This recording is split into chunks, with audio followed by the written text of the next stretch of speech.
Now, inshallah ta'ala, we'll move on to Surah Mutaffiffin. And as I said, this surah, the beginning, inshallah, I'll just limit the tafsir just to the first passage. So we can, inshallah, make as much as benefit as we can from Allah subhanahu wa ta'ala's words. It is really great. You need to focus, pay attention, because this is something we go through every single day. It is talking about transaction. And then it's not only limited to transaction, it extends also to relationships you have. So inshallah ta'ala we'll begin. This surah, Surah Al-Mutaffiffin, it begins with an intense, with a profound declaration against a specific criminal, against a specific type of criminals. But before we begin with this surah, we need to understand the word Al-Mutaffifin.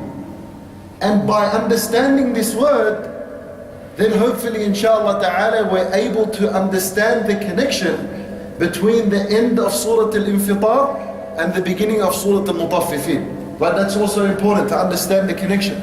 But we cannot understand this unless we understand the word Al-Mutaffifin and what does it actually mean. So Al-Mutaffifin comes from the word Taffafa. And it's a certain kind of person that's meant by Mutaffifin. When you say Mutaffif, you add the meme at the beginning, you're speaking about an individual. You're speaking about someone.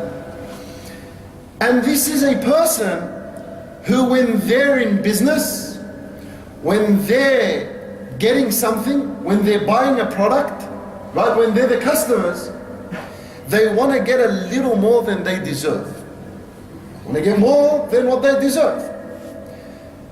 And when they give, when they're now the seller, the merchant, when they're selling the product, they give a little less than they should. Right? They shortchange people, they rip off people. This is a mutaffif. And this can be done in tangible and in intangible things. So intangible things, for example, just to give you a very brief example, you might owe someone 1 kilo of rice, but you only put 995 grams. You ripped him off there. That's a mutaffif. This is also understood in intangible things. You might owe someone 4 hours of work, but you only work 3 hours and 58 minutes. 2 minutes, don't worry about it. It goes unnoticed. You know, no one will notice a big deal. It's only 2 minutes. It's only 5 grams. This is a mutaffif. Little tiny imbalances, things that go unnoticed. The customer, he won't even come back and complain because it's too embarrassing. You know, or he'll feel bad about asking. What's he going to come back for 5 grams? But you ripped him off. That was his right. And he went unnoticed and he realized, but he's not going to come back. We're talking about many, like really little things. Well, this is a mutaffif. It's someone that, he doesn't steal huge amounts of money or he robs a bank. That's not the mutaffif. It are just simple, unnoticeable, insignificant amounts of what he owes the other person. Now, this connects with a lot of things we studied in the previous surah. Allah subhanahu wa ta'ala said in the previous surah, كَلَّا بَلْ تُكَذِّبُونَ بِالدِّينِ. You lie against the deen. You people lie against the deen. And we said the deen comes from the word dain, which is a loan, which means exact portion. Because when you take money from someone, you borrow money, you're expected to give it back. So Yawm ad-Din was called this because now Allah subhanahu wa ta'ala gave you everything. Now you're going to have to pay back Yawm al-Qiyamah. What have you done? So it's the day in where everyone gets what they deserve.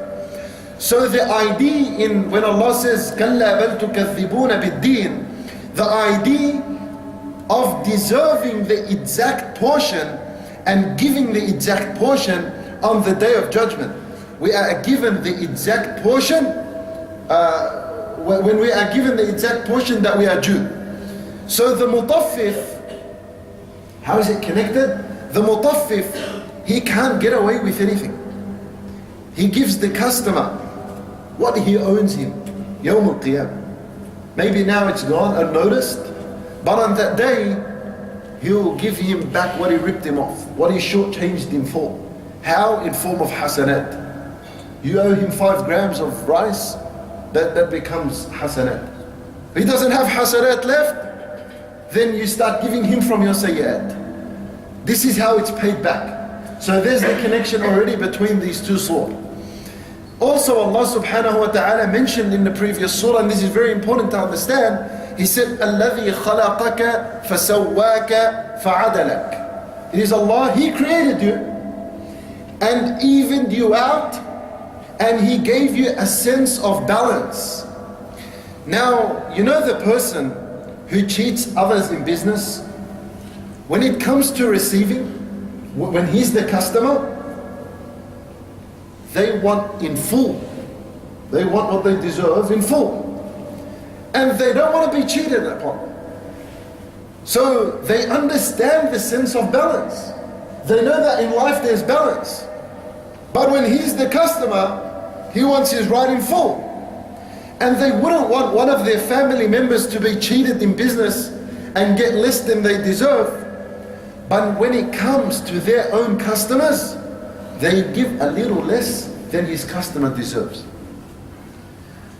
So deep inside of these people, this mutaffif, deep inside, they have this sense of balance. They understand there's balance. Surah Al-Infitar explained this balance. The surah, Surah Al-Infitar explained that we gave you balance. خَلَقَكَ فَسَوَّاكَ فَعَدَلَكَ. He balanced you, He evened you out. Now this surah is describing, firstly, it is possible to go against this balance, and it's telling us about people that went against this balance. That's the connection. So this surah begins with the word waylun. And wayl, it can carry two meanings. The first is that it could be understood as a curse. You curse somebody. You know, probably this is very common in Lebanese tradition and so on. Ya waylak. This comes out. This word, you've probably heard it. What does that mean? That's a curse upon someone. It's like you're saying, may destruction fall upon you. You know, may worry and harm and sickness befall upon you. That's really what ya waylak means. Now it's given no meaning, but before it was serious. You said this, meaning the other one that was listening like really got offended. But now it's just said, it's really lost its meaning. But this word is a curse.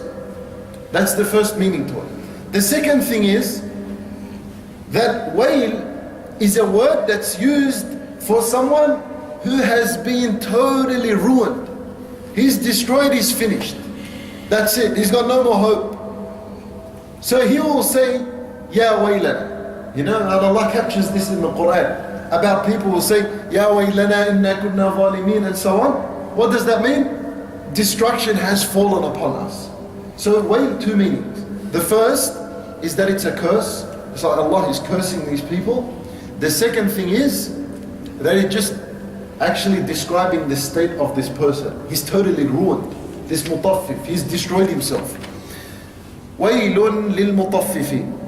Another thing to notice is that normally in Arabic, when you begin speech or when you begin a sentence, you don't begin with an indefinite article, meaning you begin with an alif lam, right? You say al-waylu lil-mutaffifin. That's what we were expecting. Al-waylu lil-mutaffifin. The destruction is for the mutaffifin. And similarly you don't say walad ya'kulu at-tuffah. Al-waladu. The kid eats the apple. You know, so you have the alif lam. Now Allah subhanahu wa ta'ala doesn't say al. He says, automatically he begins, he says waylun. Now when he says waylun, the alif lam has been omitted, and there's been two dhamma on the lam. Waylun, lun. There's two dhamma on the lam. The tanween, the ta'zim. Right? This is a principle. This is a grammar rule. When there's tanween on a word, then actually it's magnifying this word. So now to translate waylun lil mutaffifin will give you the ultimate destruction is for those that engage in tatfif. The ultimate destruction. The horrible destruction. The biggest destruction is coming to these people. Just by omitting the alif lam, it gave this intense meaning. Now we said tatfif is two things. You take more than you should, and you give less than you should. In the next ayah, which is الَّذِينَ إِذَا اكْتَالُوا عَلَى النَّاسِ يَسْتَوْفُونَ, pay a lot of attention here, so you can understand all this together. In the next two ayat, Allah subhanahu wa ta'ala is going to explain what a mutaffif really is.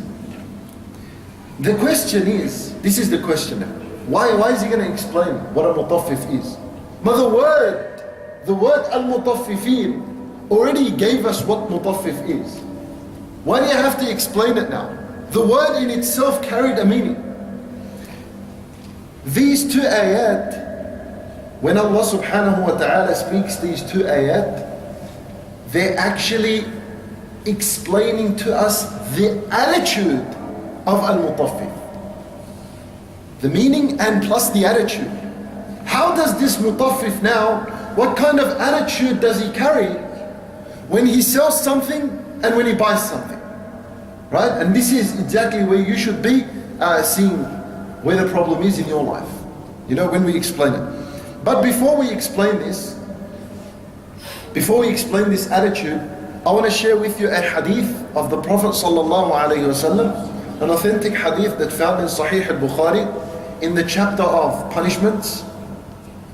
He explains in this hadith the effects of tatfif on a society and on a community. What are the effects? The Prophet sallallahu alaihi wasallam says, وَلَا طَفَّفُوا الْمِكْيَالَ إِلَّا مُنِعُ النَّبَاتِ وَأُخِذُوا بِالسِّنِينَ. This is a very scary hadith.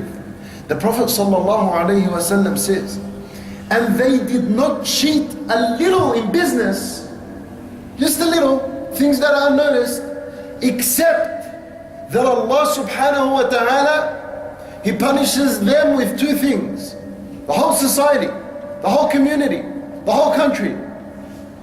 Crops stop growing, muni'un nabat, there is no more produce. You put the seed, there's nothing coming out. Maybe the plant comes out, but there's no cucumbers on it. That's one thing. The second, وَأُخِذُوا بِالسِّنِينَ, and they were seized by means of drought. Drought becomes spread in the country. And they call this an attack of Mother Nature. No, there's no Mother Nature. This is a punishment of Allah subhanahu wa ta'ala to a nation that does tatfif.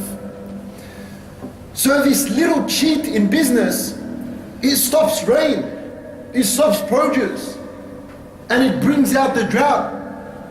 And one wonders, one of us might wonder, what does the stock market and the shares dropping got to do with the farm? They're connected. You do cheating here, there's tatfif here, then the other one's affected. This is the hadith of the Prophet sallallahu alaihi wasallam. And then Allah subhanahu wa ta'ala now explains the mutaffif's attitude. Let's share this with you. It's really incredible. The way, even it's a miracle in the way Allah subhanahu wa ta'ala sort of languages this together. It's amazing. Allah subhanahu wa ta'ala says, الَّذِينَ إِذَا اكْتَالُوا عَلَى النَّاسِ يَسْتَوْفُونَ. He's speaking about the mutaffif when he's a customer. He's saying, these people, they cheat in business. When they are receiving weight from people, but when they're customers, they're going to get the full amount they can. They are going to get the full amount they can. Yastawfoon. This yastawfoon means the full amount. That's what they're going to do. But how are they going to do it? One word in this ayah tells us how. Iktala, الَّذِينَ إِذَا اكْتَالُوا, iktalu comes from the word iktala. And iktala literally means to receive the product, to receive the weight from someone.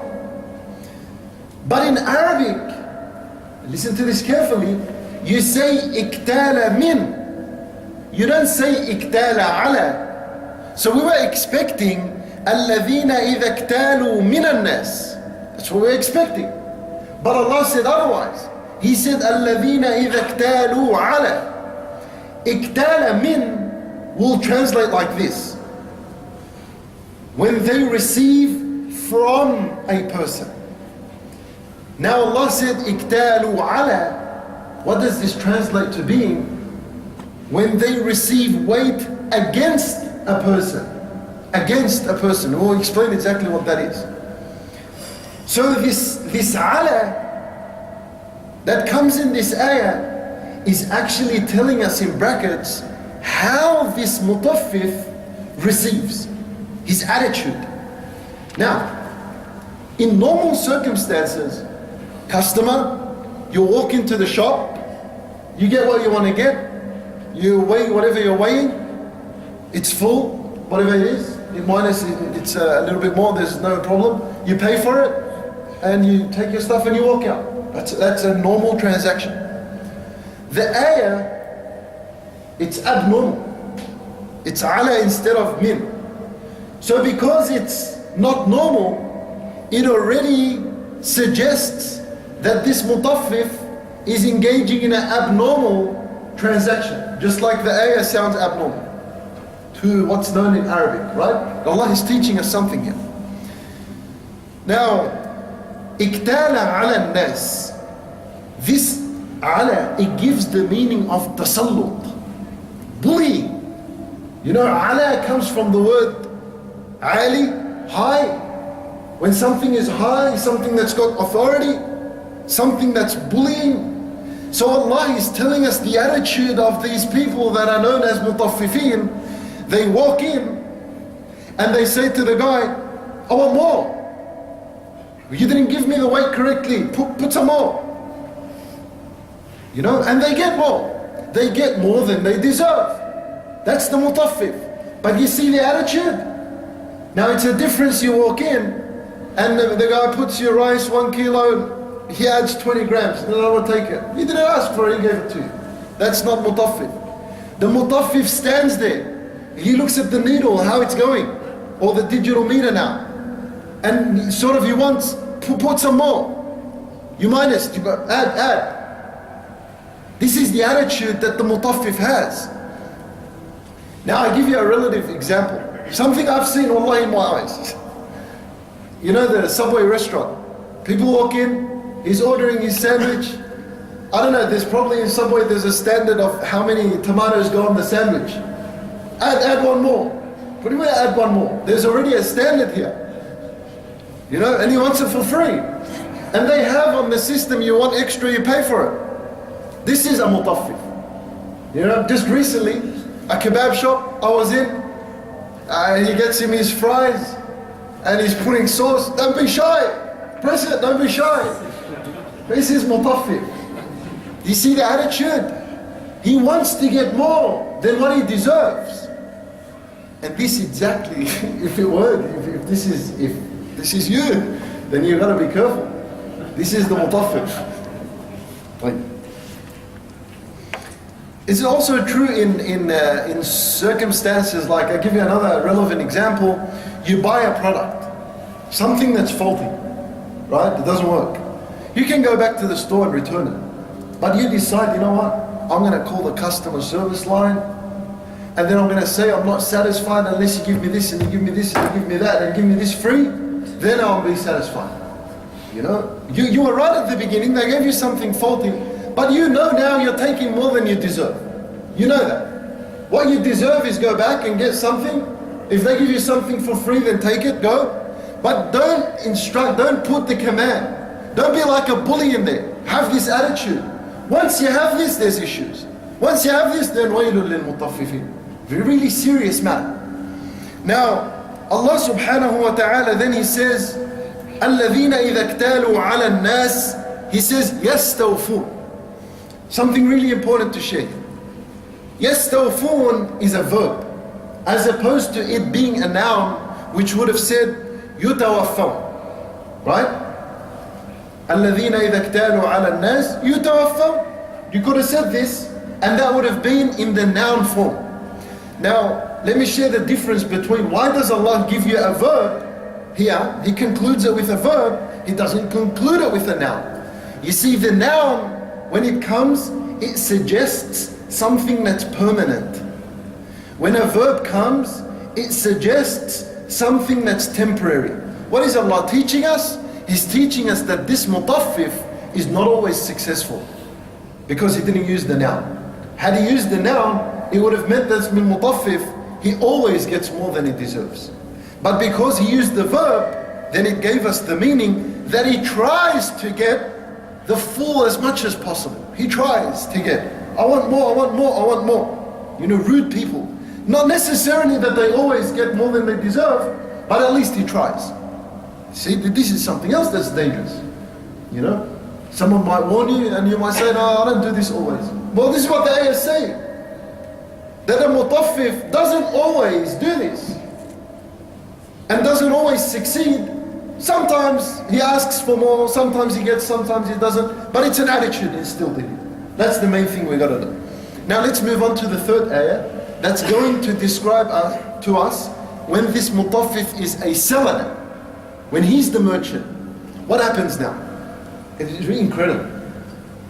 Allah says, وَإِذَا كَالُوهُمْ أَوْ وَزَنُوهُمْ يُخْسِرُونَ. And when they have to weigh for others, when they're selling a product to others, when they're measuring a product for others, they make sure that this person leaves in a loss, has to leave with some sort of loss. I want to make sure I give him less than he deserves, even if it's by 1%. Just he walks out, he's a loser. This is the attitude. Now let's see how it's done, how the attitude is done. Now again, this ayah, to the Arabic principles, the grammar, it is also abnormal, right? Because it's abnormal, it's going to suggest an attitude. In Arabic, you don't say إِذَا كَالُوهُمْ. You say إِذَا كَالُوا لَهُمْ أَوْ وَزَنُوا لَهُمْ. You add the lam. This is what you do. I'm going to give you the difference in translation between the two. You say كَالُوا لَهُمْ. This lam, it suggests favor. So if Allah said وَإِذَا كَالُوا لَهُمْ, it would have meant when they weigh for them, when they measure for them. And this word lam, this for them, it sort of suggests that the seller is concerned for his customer. So he weighs for him. He's concerned for him. But a mutaffif is someone that's cursed. So he is not someone that's doing normal transaction. He's doing abnormal transaction. So the ayah came abnormal to suggest he's doing something abnormal. SubhanAllah, this is the nuance. The small miracles that go by in the language that you won't get in the translation.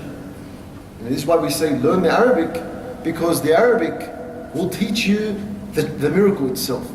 But the translation maybe gives you something from the message, but it's not going to translate the miracle for you.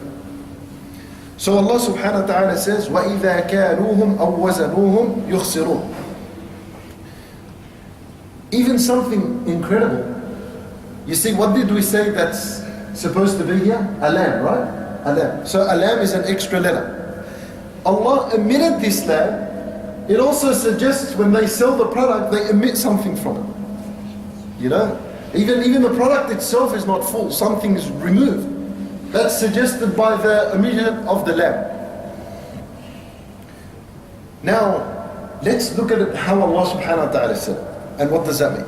Allah said, وَإِذَا كَالُوهُمْ أَوْ وَزَنُوهُمْ. You know what that means? That means when they weigh them. Literally, you get him and put him on a scale. That's what كَالُوهُمْ means. وَزَنُوهُمْ, they measured them. Not for, because the for is with the lam. You emit the lam, you give the meaning when I weigh you. or when I measure you. Now what, this is incredible. Look what it's suggesting. This means that they upsize, or they size their customers up. Meaning they don't treat two customers the same. They sell you a product depending on your skin color, whether you're a male or female, on your size, what shirt you're wearing, where you live. They weigh him. What is he all about? All right, let's increase the price for him. He doesn't look all that, let's decrease the price for him. Give you a very relative example now that lives. You go to Coles in Bondi, for example. A kilo of tomatoes isn't the same price as a kilo of tomatoes in Coles Greenacre. It's not, it's different. People there have more money. That's Galuhu. They weigh them, they size them. These people live here, they're doing all right. So let's increase the price. And there's a whole study and a whole research in this. Just by people that walk in, people walking out, what you buy, what you don't buy, how we're going to price here, how we're going to price there. Subhanallah, this is tatfif in itself. A product that costs $2, why is it costing him $5? And why is it costing you $2? That's mutaffifin. That's when they're the seller. You see the attitude? When you emit the lamb, that's what it gives us of meaning. They don't care about the product. They care about you. Who are you? Right? You're up there, it's going to cost you more. You're down there, it's going to cost you obviously less. And subhanAllah, a whole market in this, and this is what happens. Allah subhanahu wa ta'ala addresses and He gives a severe warning. وَيْلٌ لِلْمُطَفِّفِينَ. So they literally weigh their customers and they cheat them accordingly. Now, we said that tatfif is not only limited to transaction, to business. We said this extends also to relationships. Let me share with you 3. Tatfif can happen when it comes to your relationship with Allah subhanahu wa ta'ala. It can happen when we're speaking about the relationship with your spouse and your children. It can happen when we're speaking about your relationship at work with your customers. How is this true? You want from Allah subhanahu wa ta'ala everything. You're making dua, where is it?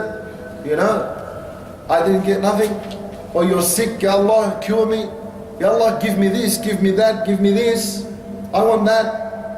But when it comes to Allah's rights, what happens? You rip off, you shortchange, right? Now, there's a difference of people that try their best, and the difference of people, this is someone I know. He doesn't pray, but he had an exam recently, so he said, I prayed. The first time I prayed, 10 minutes. First time I make dua. I said, Ya Allah, make me pass. He said, I failed. I don't pray anymore. He failed. Allah didn't give him what he wanted. So he said, what's all this about? This is tatfif with Allah subhanahu wa ta'ala. What are you expecting? You expect results 100%, you expect good. When it comes to Allah's rights, you don't even try. You don't even want to give him anything. You only want to pray for that. Of course it's not going to happen. What do you think the dua, what do you think the dua is? It's an order. You purchase on Amazon and it comes to you. Package, and it comes express delivery. That's what dua is. That's what people have made dua. SubhanAllah, it's got more to this, and inshallah I've dedicated a whole lesson for it. Inshallah we'll share later on. The other thing we said is that tatfif can happen with the relationship with your spouse, right? Whether it's the husband or the wife, and with the children. How is this real? You want from your wife all the rights, everything. You want from your children obedience, respect, and everything. But when it comes to giving them their rights, well, there's nothing, or it's shortchanged. There is something. Sorry, don't understand there's nothing. There is something, but it's shortchanged. It's so insignificant. You just pass it by and inshallah it's nothing, she won't be upset for that. Don't worry, that's all right. It's this very thing that makes you a mutaffif. So you want to expect full rights. When it comes to your turn, you give your full rights. Otherwise, don't complain. And we'll explain the solution to this. Let me just share with you this one more, which is the work. Right? Tatfif can happen in the work. So your boss, he shortchanged you. He's supposed to give you every Thursday a check of $1,000. He gave you this time $998. There's $2 missing. What are you going to do? You're going to make complaint about it? Did you forget that 1 minute you took extra in the toilet? Or that 2 minutes extra in your lunch break? You did tatfif. Now you want him to give you in full, and you don't want to give him full. Once that attitude infests you, then there becomes an issue. That's tatfif. What is the solution? The Prophet ﷺ teaches us, رحم الله امرئا سمحا إذا باع سمحا إذا اشترى. Incredible hadith. Prophet ﷺ is saying, may Allah have mercy on a man who adopts an attitude of forgiving when it comes to sale and when it comes to buying or selling. Adopt this attitude of forgiving. سمحا إذا باع سمحا إذا اشترى.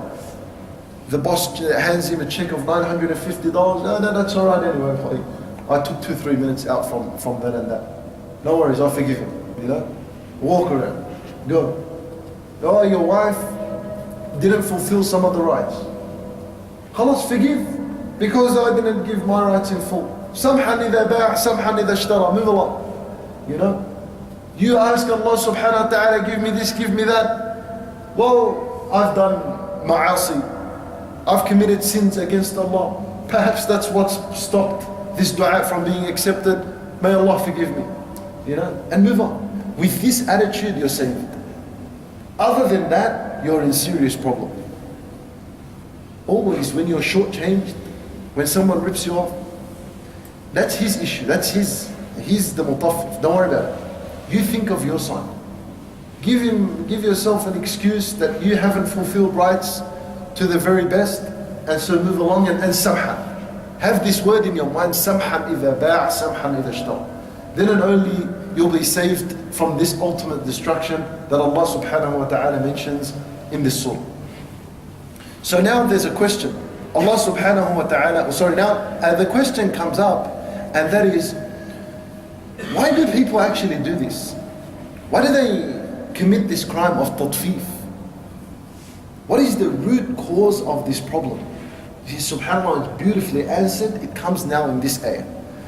Allah tells us the root problem in this ayah that comes straight after.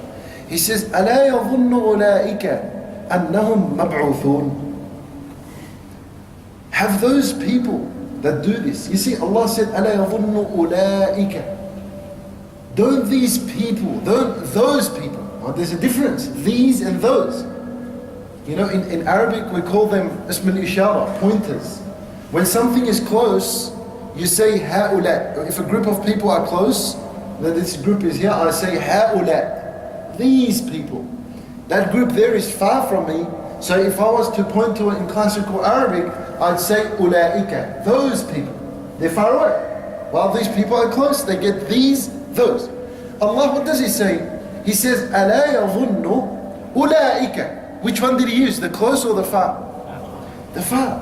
Allah is distancing Himself away from these people because of the crime they committed. He doesn't even come near them. He doesn't even say هَؤُلَاء. He points far away to them because of the horrible crime and the horrible sin they're committing. So He says, أَلَا يَظُنُّ أُولَٰئِكَ. Those people there that are far away from me. You know, this is not Allah's deen. It doesn't teach this. This is far from Allah's deen. So this word ulaika already gives us how incredibly intense this situation is, and this crime is.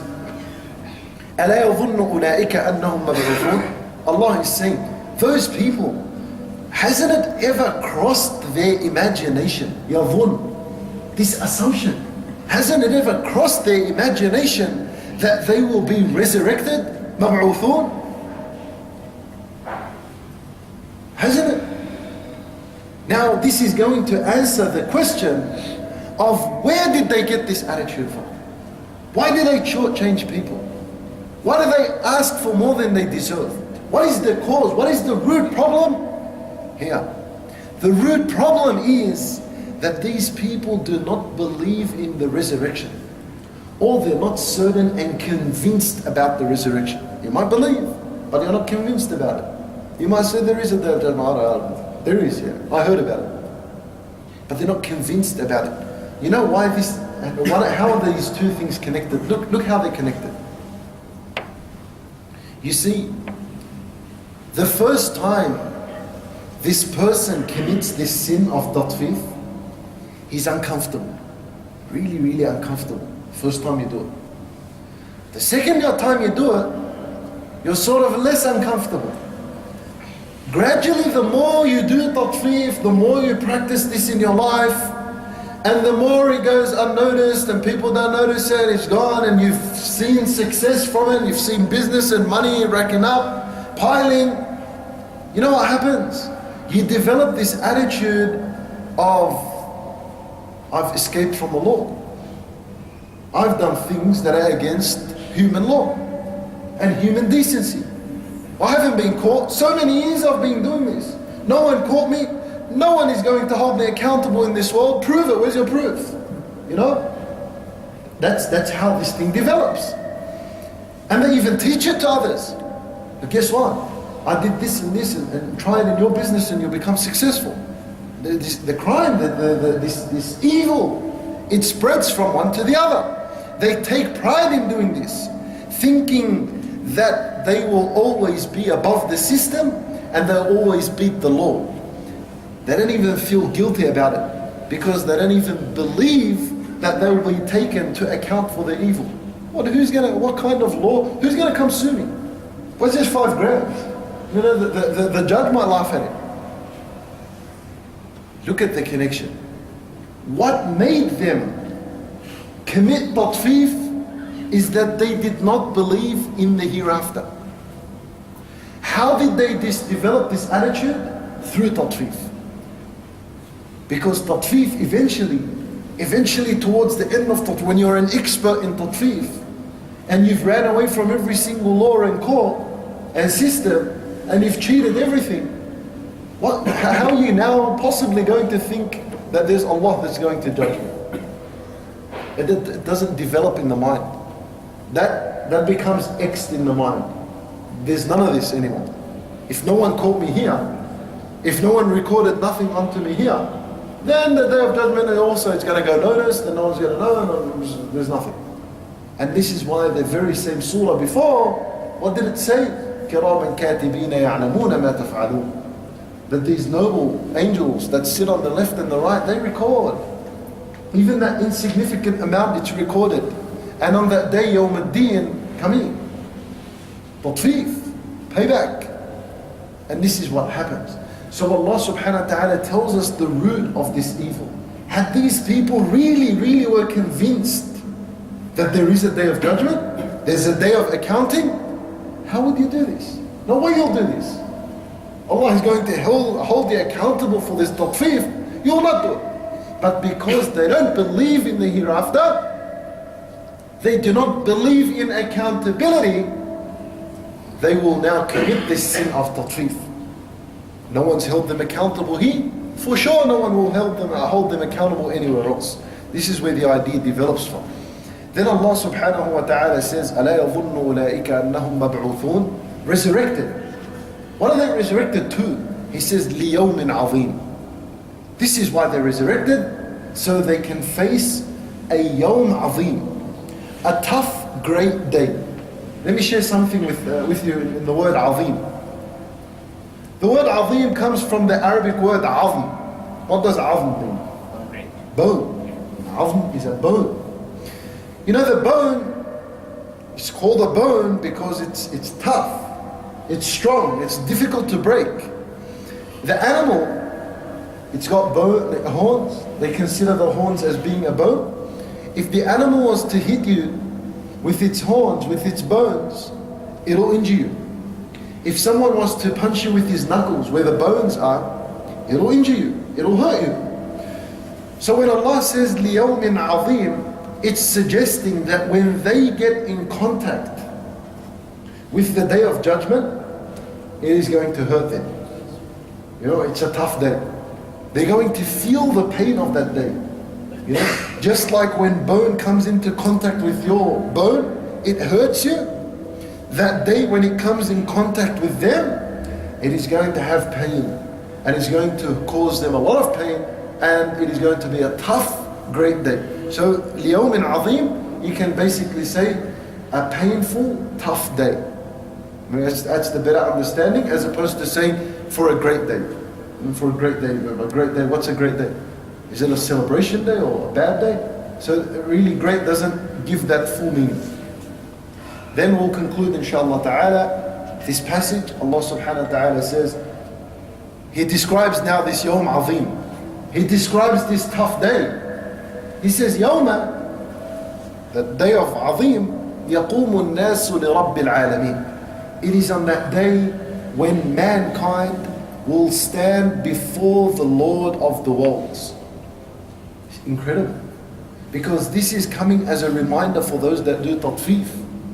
For those that do tatfif, Allah is saying for them, يَقُومُ النَّاسُ لِرَبِّ الْعَالَمِينَ. The seller and the buyer are going to stand in front of Allah subhanahu wa ta'ala. Understand it this way. You know, understand it in context. يَقُومُ النَّاسِ, the seller and the buyer. Both of them are going to stand before Allah subhanahu wa ta'ala, and both Allah subhanahu wa ta'ala is going to judge equally. You rip someone off, now you give him, as we said, from the hasanat. You don't have any hasanat, you pass on from your sayyat. I ask Allah subhanahu wa ta'ala in conclusion that He makes us students of the Quran, people who benefit from the reminders of the Quran. إنه ولي ذلك والقادر عليه وصلى الله وسلم وبارك على نبينا محمد وعلى آله وصحبه أجمعين.